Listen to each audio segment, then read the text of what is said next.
You're listening to the VA Claims Authority. I'm Gary, Air Force veteran, VA disability claims strategist, and the guy who got denied, fought back, and won.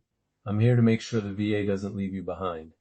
Whether you're filing your first claim or fighting your fifth appeal, this is your briefing. Let's get into it. Hook. One misplaced answer at a CNP can delay or deny benefits for years.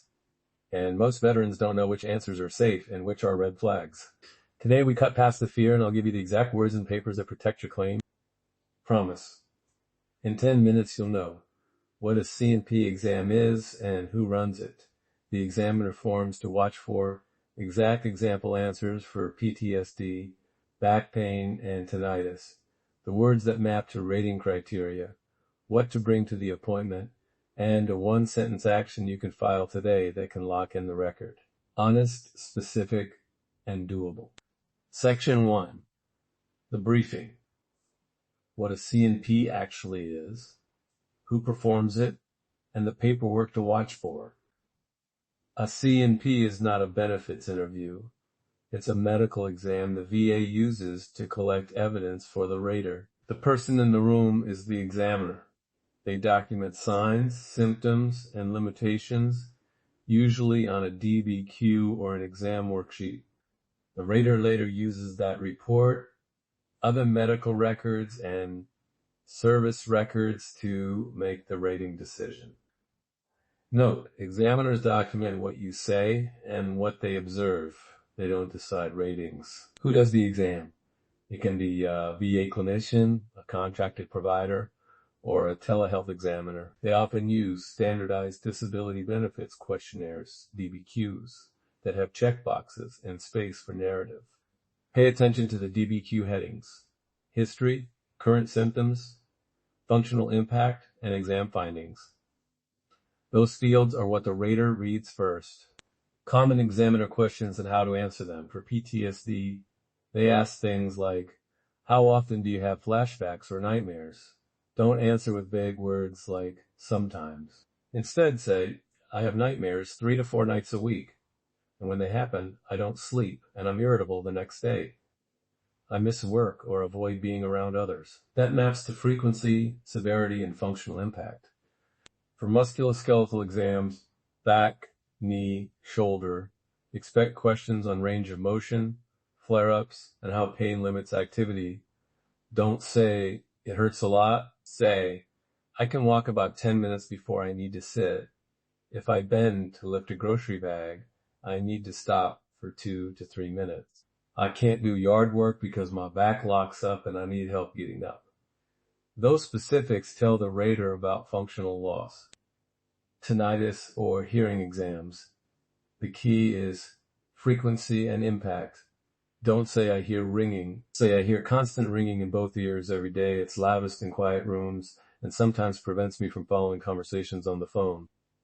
I often turn the TV up and ask people to repeat themselves. That links symptom to functional problems. Section 2.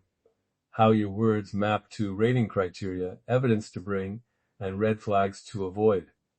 Raters look for 4 things: severity, frequency, duration, and functional loss. Every time you answer, think in those terms. Severity, how bad it is. Frequency, how often it happens.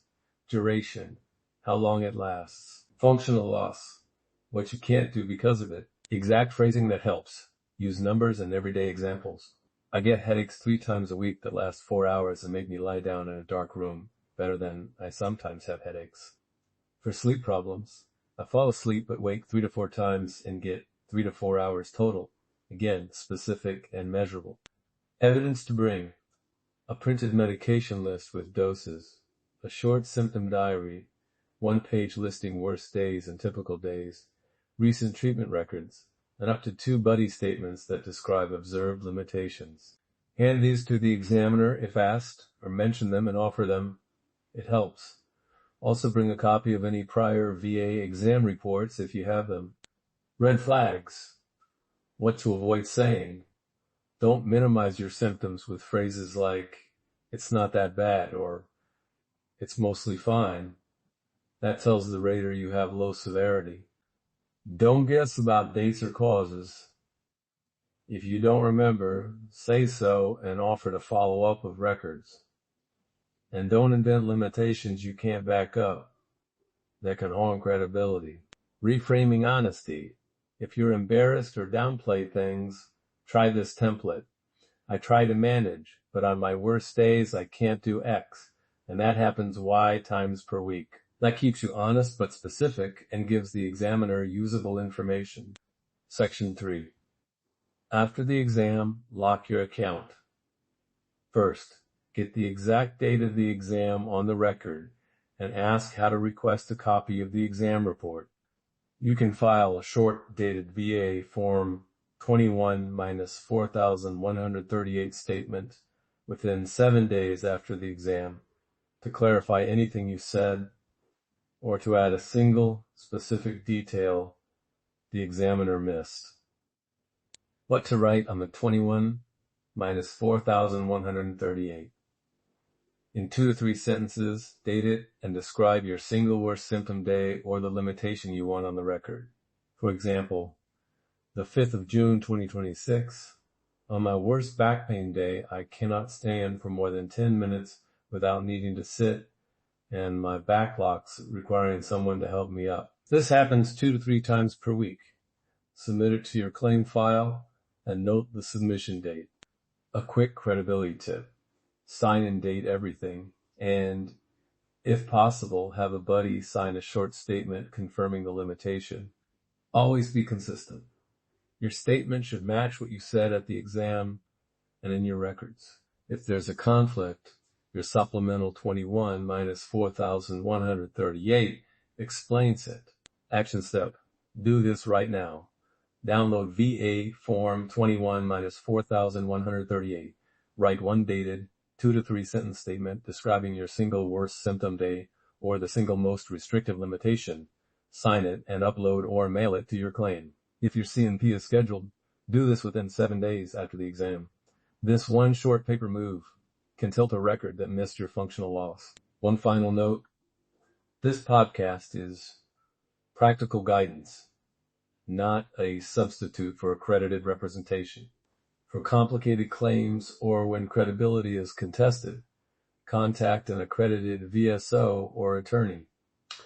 I've got templates in sample 21-4138 language over at vaclaimsauthority.com/templates to make this easier.